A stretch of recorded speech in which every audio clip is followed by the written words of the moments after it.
And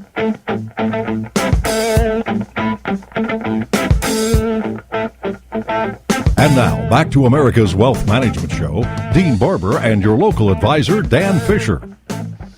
All right, ladies and gentlemen, welcome back. This is America's Wealth Management Show. I'm your host, Dean Barber. Time to join Dan Fisher. He, of course, is the president of Fisher Financial Group in Chicago, Illinois. And Dan, almost 30 years of experience in helping people in their retirement years and putting it all together and getting it right. And we're talking today about helping people make retirement less taxing.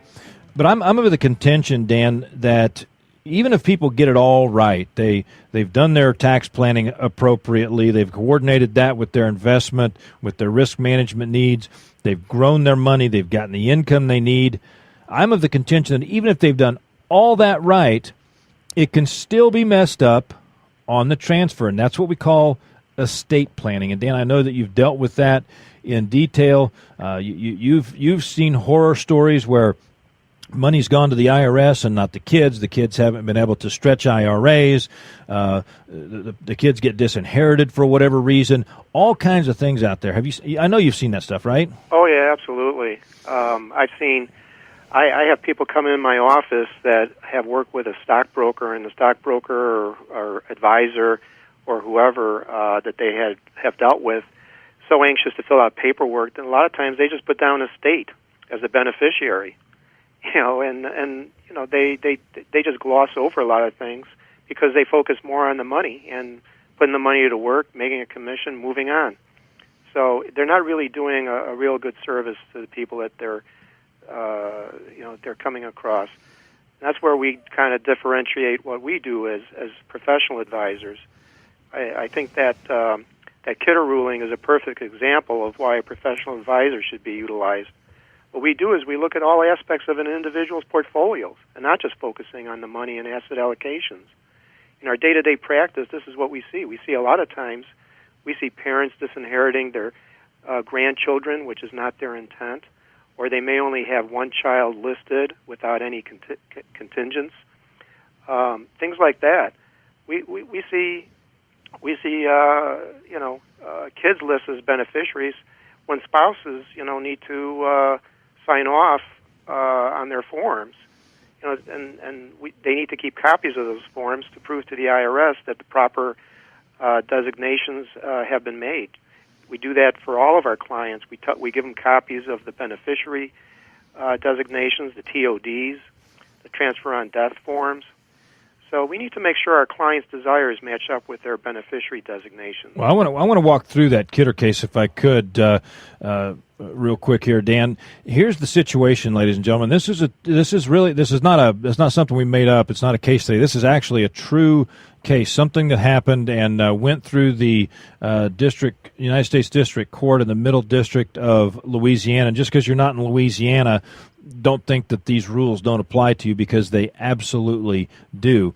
What happened was there was a gentleman by the name of Leonard Kidder who worked for a company called Cajun Industries in Louisiana, and Leonard was married to his wife Betty for 41 years. He had her named as the primary beneficiary on his 401k plan through his company, and as fate would have it, his wife predeceased him.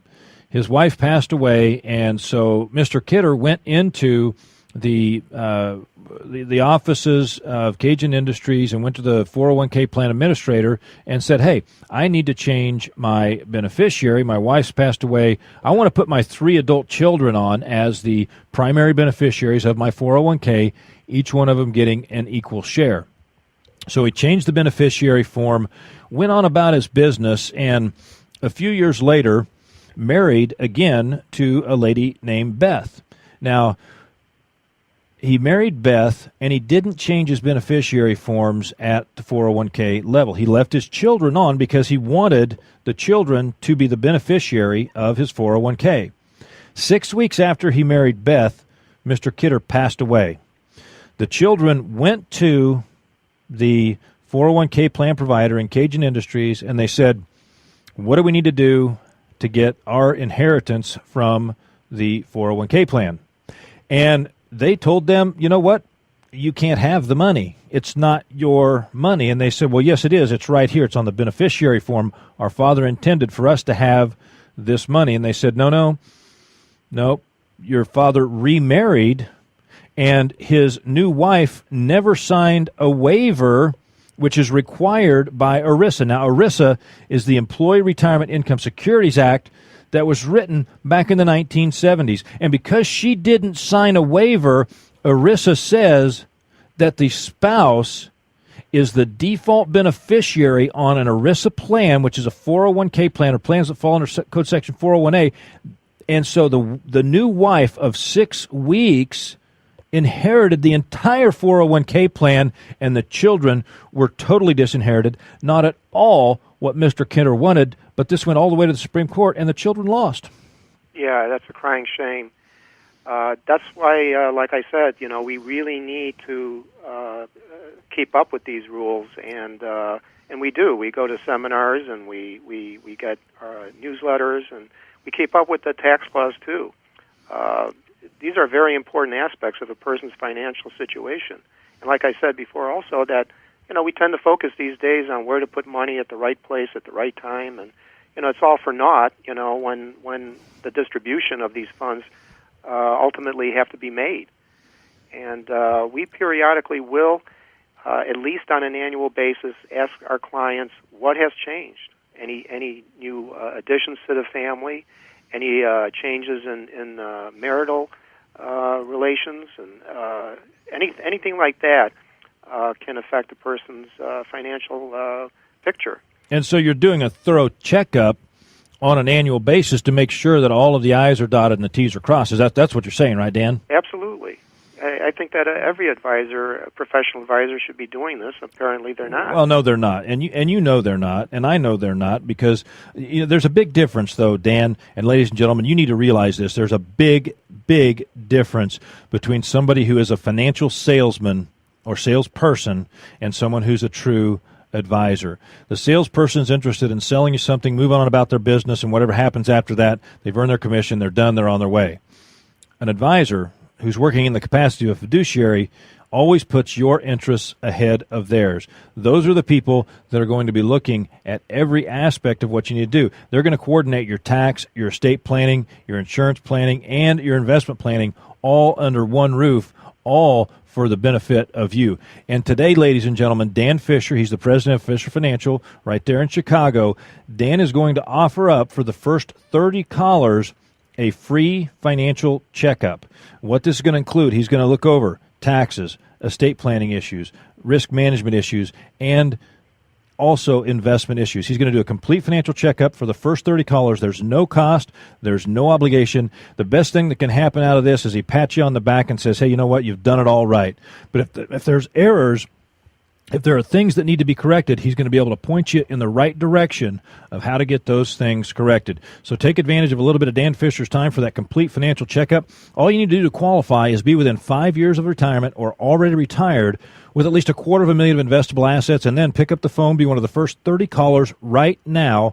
Call 877-500-0350. That's 877-500-0350. Pick up the phone and call for your free checkup provided by Dan Fisher, president of Fisher Financial in Chicago. You can also go to our website, get our white paper on tax reduction strategies for retiring in 2011 and beyond. The website is americaswealthmanagementshow.com. I'm Dean Barber along with Dan Fisher. Dan, when it comes to putting this all together, you say that you review these things on an annual basis with your client. How often do things change? How often do you see people needing to make updates and changes? Oh, on a day-to-day basis, things happen. People lose jobs.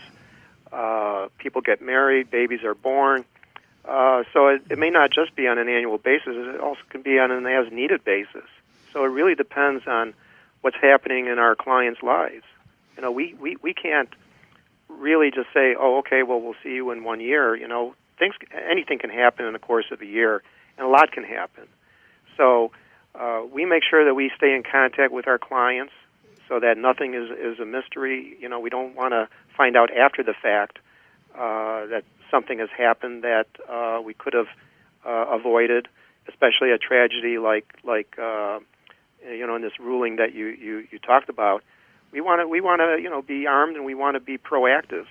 So that's where I think that our firm really differentiates from many of the other people out there. I totally agree with you, Dan. Ladies and gentlemen, that's Dan Fisher, president of Fisher Financial in Chicago, joining me, Dean Barber, here on America's Wealth Management Show. Still room to call for that free checkup. Call 877-500-0350.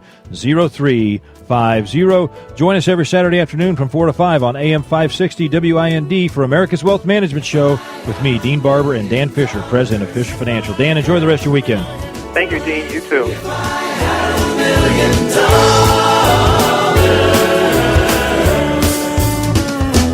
I'd be rich